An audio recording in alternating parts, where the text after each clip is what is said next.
welcome back to my channel. Jangan lupa untuk like, comment, and subscribe ya. Dan tekan tombol loncengnya. Ditunggu ya pokoknya.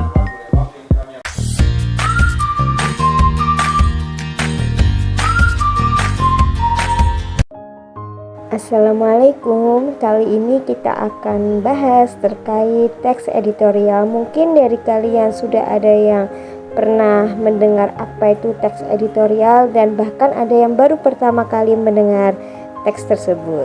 Mari kita bahas ya. Sebetulnya teks ini sering kalian temui di media massa. Nah, siapa sih yang buat? Yang buat adalah suatu redaksi dan isinya itu berupa kritik, saran atau pandangan terhadap isu yang sedang hits saat itu. Sekarang kita bahas untuk struktur teks editorial biar kalian itu nanti mudah membuat teksnya. Untuk komponennya sangat simpel. Di sini ada 3, yaitu isu, argumen, dan penegasan ulang.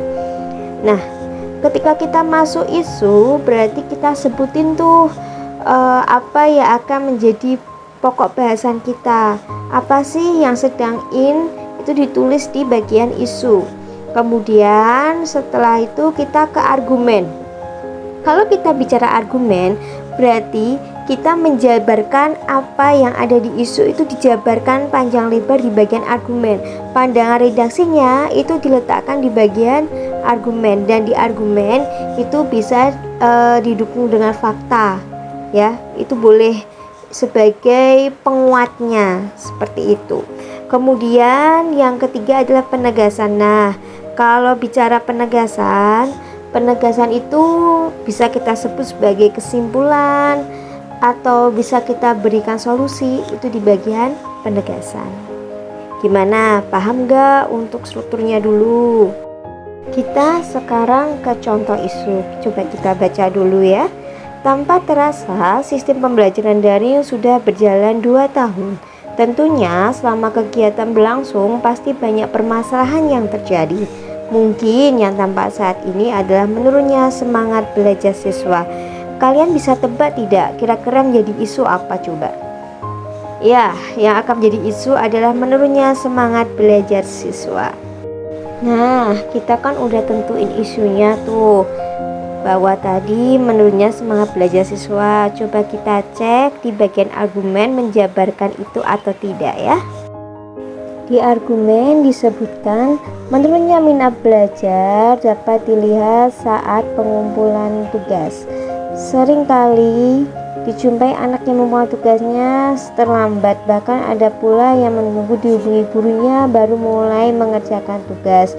Bisa jadi mereka seperti ini karena jenuh dengan metode pembelajaran atau tidak paham dengan materinya sehingga tidak semangat untuk belajar.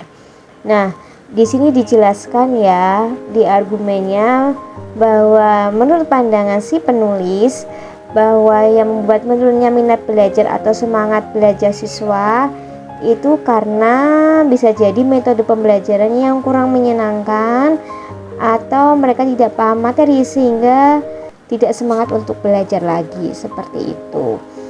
Nah, berarti cocok ya sama isunya tadi. Isunya membahas semangat, di argumennya juga ada bahasan tentang semangat.